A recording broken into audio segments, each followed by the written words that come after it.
Hello ladies and gentlemen, welcome to another episode of 10 Years Ago, my series where I look at pay-per-views that happened 10 years ago, obviously. Tonight we're going to look at No Mercy 2002, a show I remember enjoying, a show that I know has got at least one, or new, because I've just watched it, obviously. I remembered having at least one good match and an enjoyable Hell in a Cell match, and we'll get on with it shortly. A couple of things to go through. Unfortunately, I'm sure you know what one of them is before we even get there. Before we get to the actual pay-per-view, new tag team titles were created by Stephanie McMahon on SmackDown. And because they were tag team titles, they weren't just given away like we saw with the World Heavyweight Championship last month. Yes. These are called the WWE tag team titles, which kind of makes sense, I suppose. The ones that have been around for years all of a sudden become the World Tag Team Championships. These become the WWE Tag Team Championships. Excuse me. Benoit and Angle versus Edge and Rey Mysterio is the match. Benoit and Angle had defeated the Los Guerreros to get to the finals, while Rey Mysterio and Edge had beaten Ron Simmons and Devon Dudley, woohoo, to get there. Oh, Katie Vick. Do I need to talk about Katie Vick at all? Can I just assume that all of you know all about Katie Vick, and we don't ever need to bring it. Oh, come on, please. Oh, all right. So, Jesus Christ, right? I'm going to do this simply. Excuse me, I'm full of a cold. I've got loads of shit in my nose. So Kane and the Hurricane win the TLC 4 match, wasn't it? It was TLC 4 from the Raw Roulette show in Las Vegas. In a match that, do you know, that match, I've just remembered, won Match of the Decade at the Raw 10 awards show that they did in early 2003. I've just remembered that. I haven't actually got it written on my notes.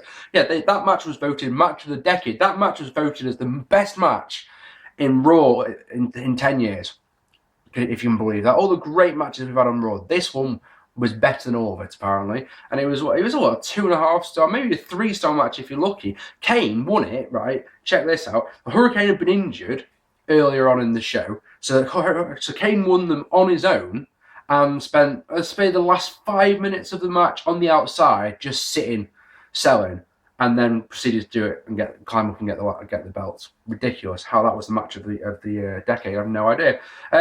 He cut a promo saying he was happy that he'd won the championship. Triple H says that he killed Katie Vick.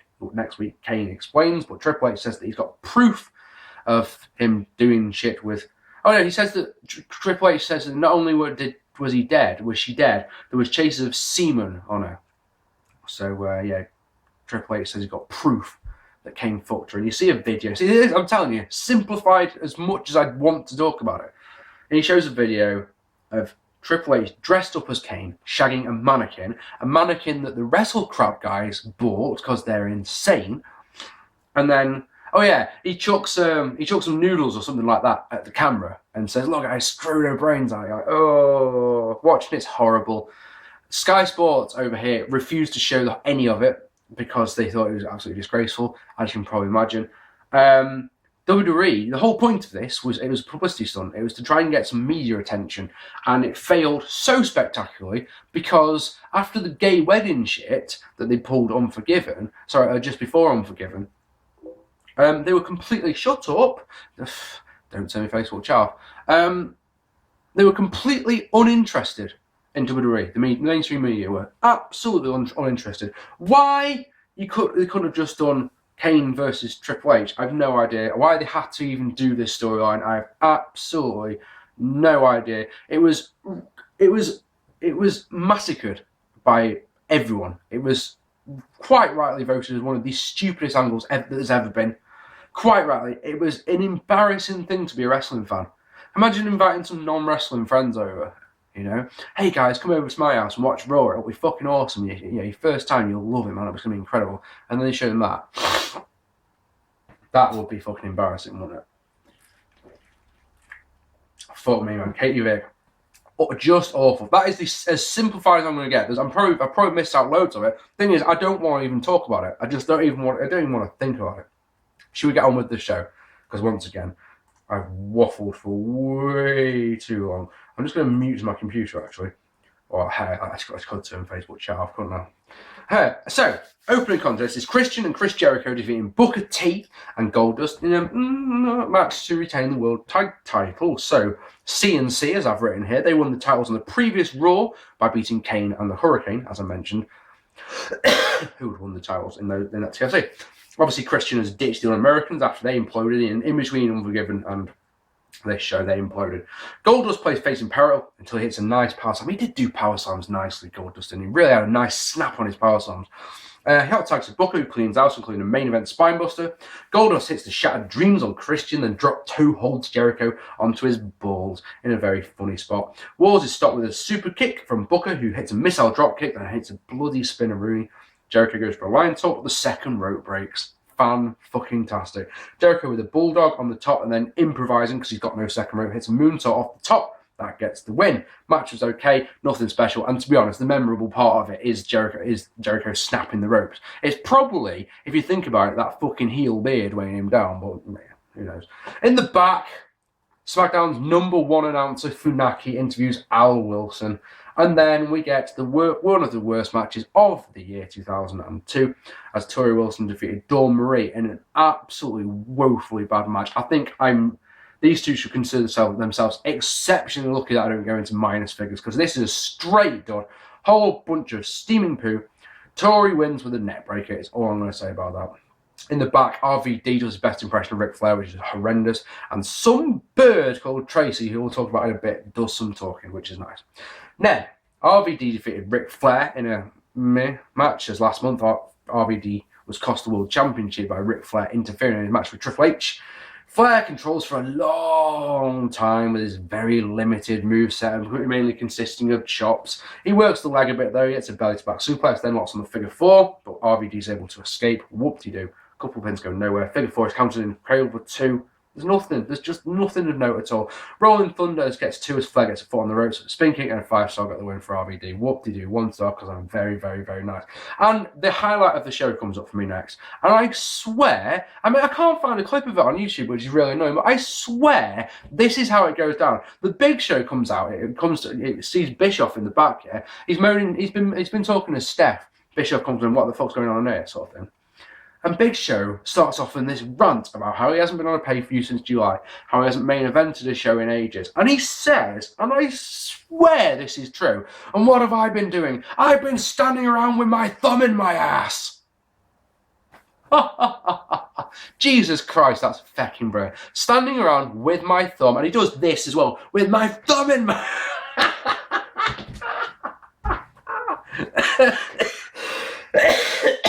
Dear Christ. Oh dear. Oh dear. Fucking brilliant.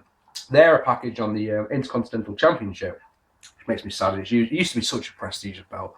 You show some of the older champions, and like, yeah, come on.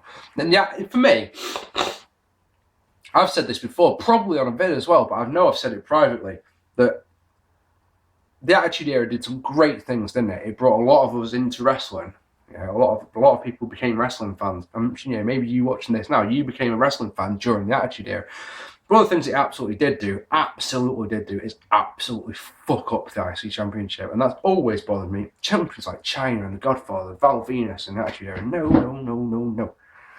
Oh, and they use one good thing about this package is they use my favourite WWE atmosphere music. It's the one that they used for WrestleMania 17, the intro package. It's just my absolute favourite. I can't remember what it's called. I've got it as well, which is annoying. So, next match. Jamie Noble defeating Tajiri in a good match to retain the Cruiserweight Championship. 2-star match, this one. Fans seem to have not noticed that Tajiri's turned face, which is funny. It's only really short, so we'll go through this one. Tajiri's turned face, like I say, fans just don't seem to notice. Fans soon wake up. The first move, the very first move is a moonsault to the outside, which wakes the crowd up quite a lot. Noble kicks him in the back, which is silly. Why is it silly? He doesn't kick to the back, and it's like Tajiri goes, well, anything you can do, mate. Bang, one of those ridiculous kicks that Tajiri used to do. After a few more kicks, Noble gets 2 off an electric chair and a sweet tilt-a-wall backbreaker, then locks on a surfboard stretch. Tajiri tries to come back with a crucifix, but it's counted for 2, but then the crowd completely go. Noble continues to focus on the back of Tajiri, and this is one of the reasons why I like this match. Tajiri is able to come back with a sweet-looking tornado DDT, and it does look pretty. It's very, very nice little move. That gets 2, then dubbed for a double KO. Tajiri gets a crazy spinning gory special, and then hits a sweet German suplex for 2. Tarantula, sunshot, and a massive kick to the head, but Nydia distracts the referee. A Tiger Bomb only gets 2, which is a really good near fall. He goes for it again, but it's counted into a victory roll attempt, but the way he goes down, he does a victory roll, but Nydia sort of holds on to Jamie Noble, so it's actually Jamie Noble that comes down on top, and that's what gets the 3. It's not bad at all. Crowd noise would, I gave it 2 stars because I enjoyed the psychology of it. The crowd noise would have bumped this up a hell of a lot more, though. I guarantee that, because they were quiet. They were quiet. And then we get Triple H defeating Kane in a piss poor match to retain the World Heavyweight Championship. There's no flair with Triple H. Gee, I wonder if he'll do a run-in. JR notes that Kane has never been charged with Katie Vick's murder, never been charged with rape, never been charged with anything. That's logical thinking right there from JR. As you can imagine, though, the fucking king is all over Kane on this one. All over him. All over him. Anyway, I'd tell you all about this one. The crowd, are so fucking quiet for this one. They're so quiet for the start. They're so dead. The crowd is so crowd, I just said, didn't I? Nice, this talking waffy. The crowd is so dead for the start, and they're dead for the middle. There is nothing of note apart from 6 minutes in, when, say it with me, Triple H hits a quad-ripping spinebuster of doom! Highlight, 6 minutes in. In a match that goes 16 minutes, there is nothing of note in the first 10 minutes, I promise you, apart from that one manoeuvre, which is nice.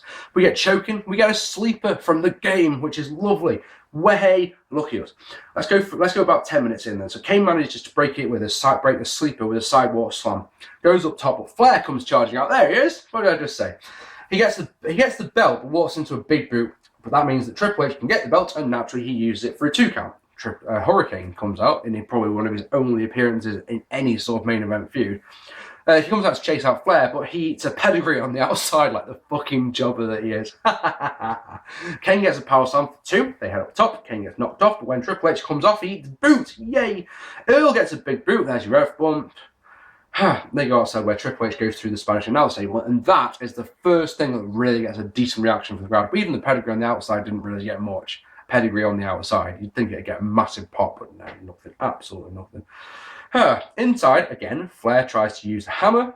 Kane stops him, advances on Triple H, but he goes low. But Kane sort of just completely no-sells the fact he's been kicked in the bollocks and chokeslams him. But there's no referee. Another referee comes out and gets up to 2 before Flair pulls him out and decks him. Flair gets chokeslammed, but eats a pedigree. Flair gets pedigrees, but Flair gets chokeslammed, but Kane eats a pedigree. There we go. That gets the win. 16:09. Despite being overbooked to hell with 2 ref bumps and Flair and Hurricane and table bumps and all that shit, the last couple of minutes were actually quite entertaining for what they were. I say quite entertaining, and what I meant to say there was mildly entertaining, a little bit entertaining. But the match was 10 minutes too long. The wrong person. When this match was set up for Kane to get the win, wasn't it? I was going to go onto my Facebook then, and I put some. I think it was Sarcastic Venom put up that the wrong person won here, and I completely and utterly agree with him. Wrong person won. This was set up for a Kane victory, was it not? They did all the stuff with Katie Vick, and oh man, it's just like last month. It's just like with RVD. Kane will now be spat into the mid-card to do nothing, from being a title player to nothing in the space of 2 months a year. He gets both RVD and Kane get to be in the Elimination Chamber next month, but that's it. Main event push gone instantly because they're crushed by Triple H. And then, right, to make it that little bit, tiny bit worse for me, and this is probably Mr. Nitpicking Mark P here, but yeah, bear in mind that I have mentioned that this match is a unification match for the World Heavyweight Championship and the IC Championship. Yeah. And that bothers me. It bothered me a lot at the time. Why are they getting rid of the IC title? They should keep that one. Yeah.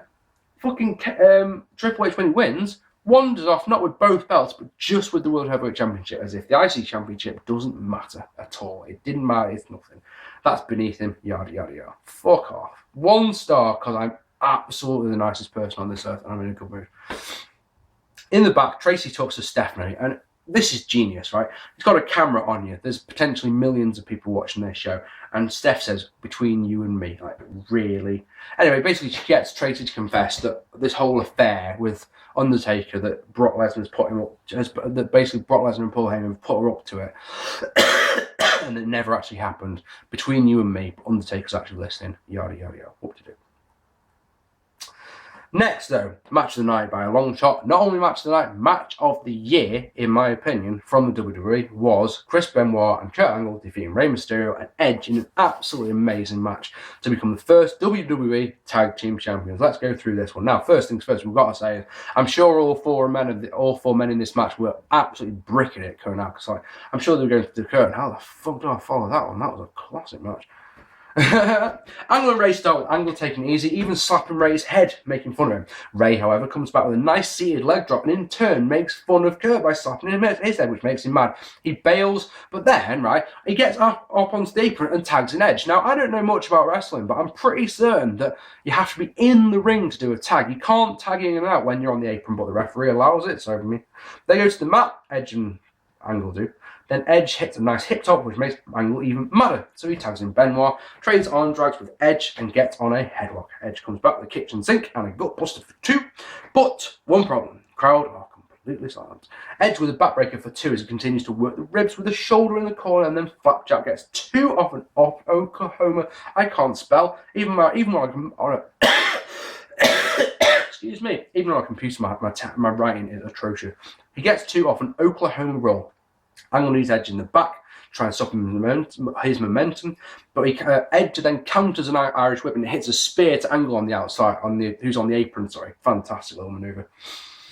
Oh, Benoit tries for a Jim. Edge rolls him up for 2. Angle snaps Edge's neck off the ropes, allowing Benoit to hit a neck breaker. Angle tags in, hits a kitchen sink of his own, locks on a body scissors, then hits an absolutely freaking perfect belly-to-belly suplex.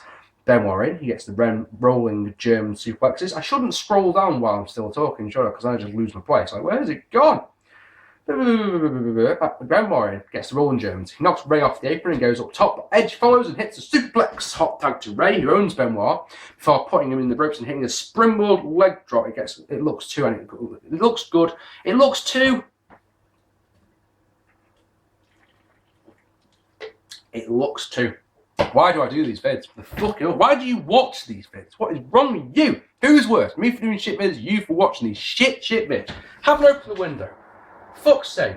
Maybe that'll make a difference. Well, I don't know where I'm at on my notes now. It's the springboard leg. He puts him in, so Benoit's basically like this in the rope chair. Hits a springboard leg drop onto it. It looks fucking superb. He gets a 2 count. So come on, find that. That's what I was talking about. It looks good and gets 2. It looks good and gets 2. That would be something. Ray heads up top. See, you can't tell. Ray heads up top but falls victim to a nice belly-to-belly off the top by Angle for 2. Ray then plays face in peril as Angle works the guts with a backbreaker and a vertical suplex. Ray manages a suplex of his own, but then works into an absolutely ridiculously big overhead belly-to-belly suplex for 2. Benoit in. He gets 2 off a huge backdrop and another 2 off a backdrop suplex. The crowd are more lively now. Get this. Taz says that why? Why? What was a cheer? Taz says that chops hurt. And it's one of those, oh, you don't say. Woo! Oh, that hurt. Yeah, that's right. Idiot. I'm sorry, I'm ill. Ray gets a head scissors into a turnbuckle and hot tags Edge. Backdrop for Angle, face plant for Benoit, Edge-matic for Angle, spear in the corner for Benoit, followed by Bronco Buster from Ray. Angle gets set. Oh, this is so good. Angle gets put on the top rope, yeah. Ray comes charging in, and Edge alley-oops him onto Angle's shoulders. He hits a Hurricane Rana off the top, and it's like, oh, that's sweet. It looks fucking superb. Edge covers, Benoit tries to break it with a diving head, but Edge moves and Benoit crashes into Angle. German by Angle on Edge, crossface, but he makes the ropes. Benoit pulls himself up with the ropes, but each is 619, which is just fucking great. He's really exhausted. He pulls himself up and Ray just goes, oh look, there he is, 619 stuff. But Ray walks into an Angle slam. Anklock and Edge is counted into roll up for 2 as his crowd are going absolutely freaking nuts. Huge spear, only gets 2 as Benoit breaks it. Ray then moonsaults off Edge's shoulders to the outside onto Angle, which looks incredible. A couple of moments later, though, ankle lock on Edge is counted into one of his own to a truly massive pop, and you think that's the win. Angle's going to tap out to his own move, but of course it's Kurt Angle. He ain't going to tap out to his own move. He knows how to counter it. Counters it into an ankle lock, and then Edge taps out. It's absolutely freaking brilliant. Stellar match. Absolutely loved it. It's match of the year. Hands down, there is nothing. I know that Survivor Series and Armageddon, there is nothing better than this. I know there's nothing so far this year that has been better than this. This is the match of the year. It's 4 3/4. You'll notice down below. You can probably guess why, because I'm a nitpicking motherfucker. Yeah. Why is it? Where does it lose that quarter of a star? Is it the crowd? It's not, because the crowd come alive eventually.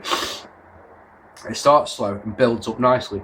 Yeah, it's the nitpicking quarter of a star is that all match Angle and Benoit had worked the neck and worked the guts of Edge and Rey Mysterio, and then to win with an ankle lock doesn't really make a lot of sense. It's just that. That's it. If you'd weaken the ankle just a tiny little bit and then put on the ankle lock, yeah, I wouldn't have cared in the slightest. But even with the one before and then the roll through, and then yeah, even with that quarter of a star just loses that little tiny bit.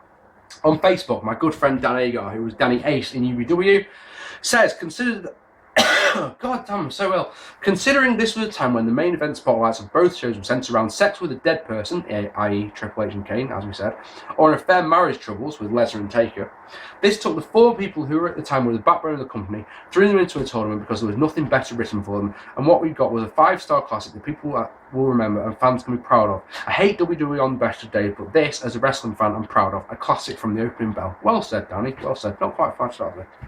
Not quite. In the back, the Undertaker gets a painkiller injection into his mangled hand, which we'll talk about in a second. It looks like the doctor actually shoots it into the cast instead of into his hand.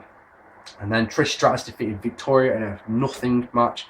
Victoria's pay-per-view debut, right? Let me tell you about this match. Yeah, this match was so good that I'd forgotten it actually happened. I've thought for years, that Victoria's debut was at the Survivor Series, because the way that the story is done at the Survivor Series, with the way that Victoria beat up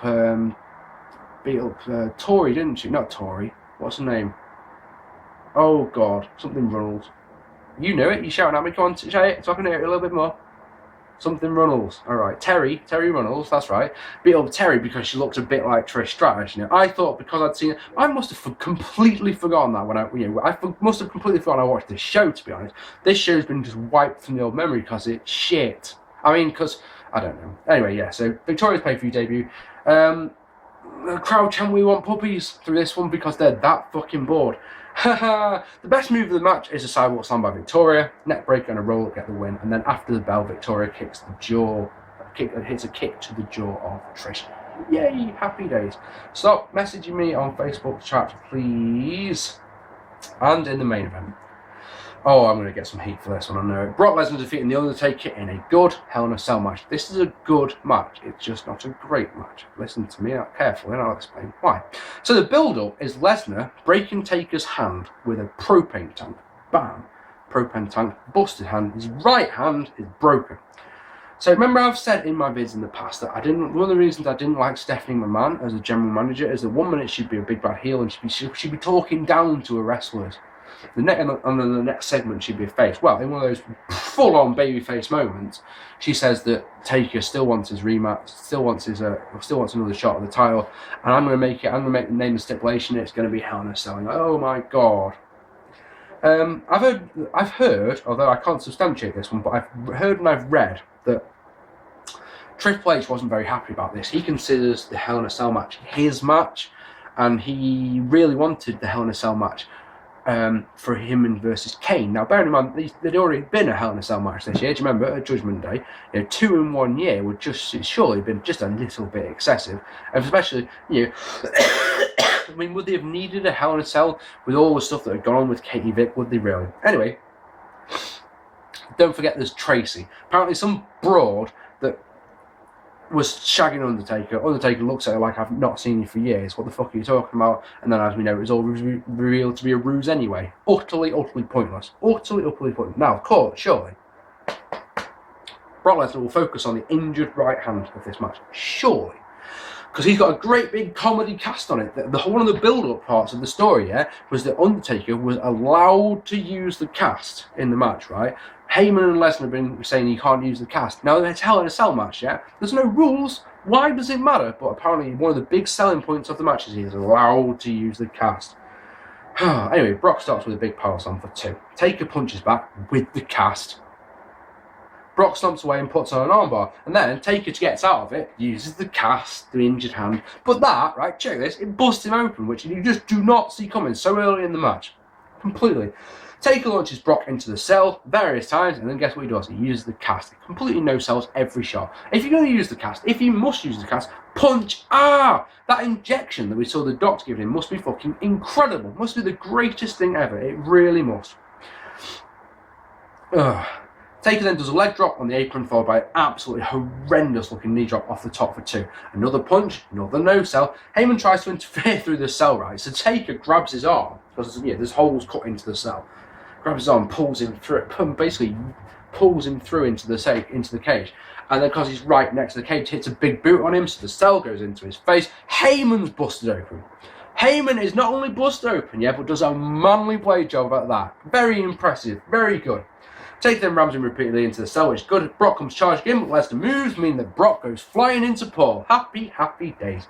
Gets a big pop as well, which is brilliant. Heyman gets his belt, he takes it, undoes his belt, gives it to Brock. Brock basically ties Undertaker's injured hand to the cell and then repeatedly whacks it with a chair, even though it's pretty obvious that the chair is nowhere near the hand. And it would mean a lot more if Taker had been selling the hand to begin with. But I mean, you can maybe to this point justify it. He'd had that injection, so the first couple of shots he wouldn't have noticed or wouldn't have sold. This from now on though, after having it absolutely battered with a chair, he has got to sell that hand every time and sell it like it is pure agony. He's meant to have a broken hand. I've only had one broken bone, right? I broke my collarbone. Can you tell? There, yeah. I know this much, yeah. It fucking hurt. It really, really fucking hurt.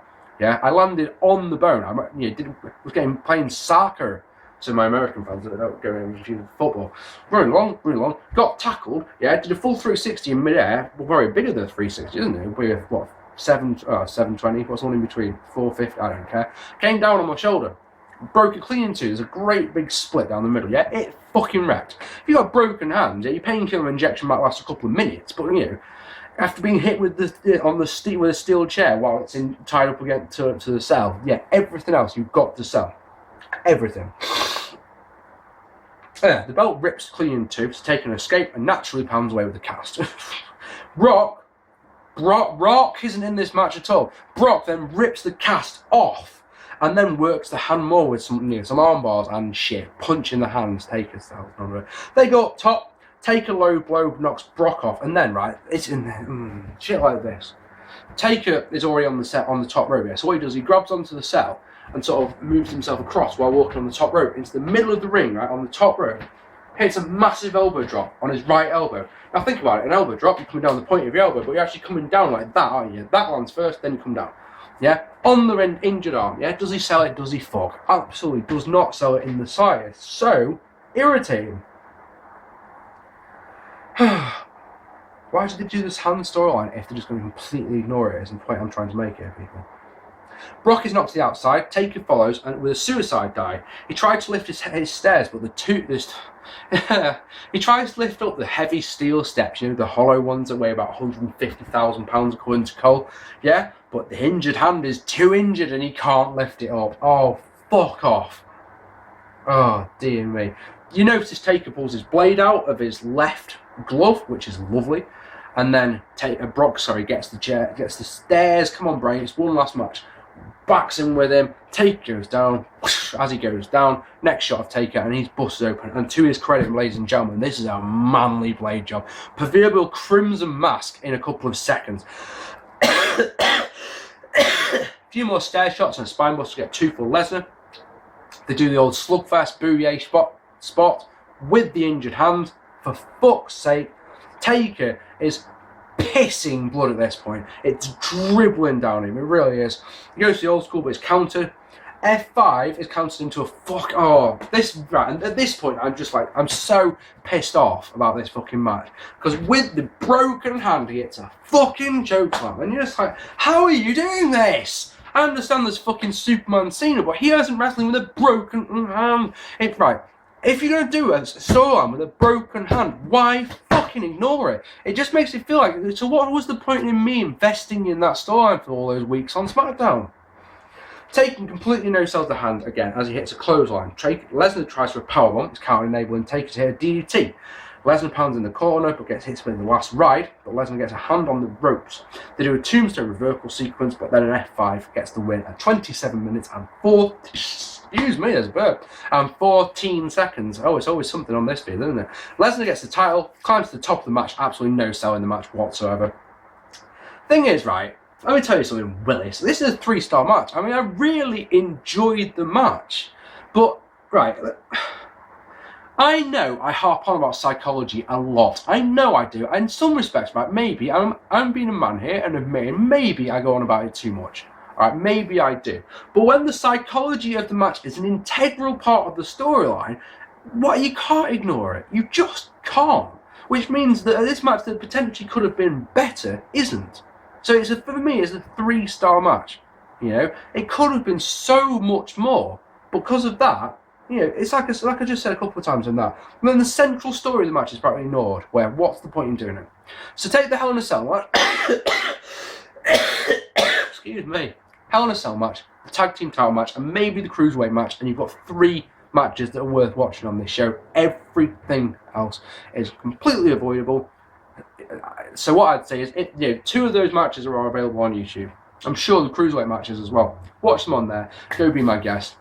The rest of this show, complete and utterly ignore, because it's just not worth it. Ladies and gentlemen, next time out, Survivor Series 2003. This is why I don't bother talking at all. 2002, obviously. Jesus Christ. Joe, there are people who come up to me at shows nowadays and ask if I'm doing this on purpose. No, I'm just a fucking idiot. It's true. Survivor Series 2002. I got it on DVD. It can't be that bad, can it? Thank you very much for watching. If you haven't already, where is it now? It's here. There's a picture of my face. Hit here. And subscribe. You know you want to go. I've had 70 subscribers in like the last 2 weeks, which is fucking incredible. Yeah, I've been Mark P, and I will see you all very soon. Thank you very much for watching, and goodbye!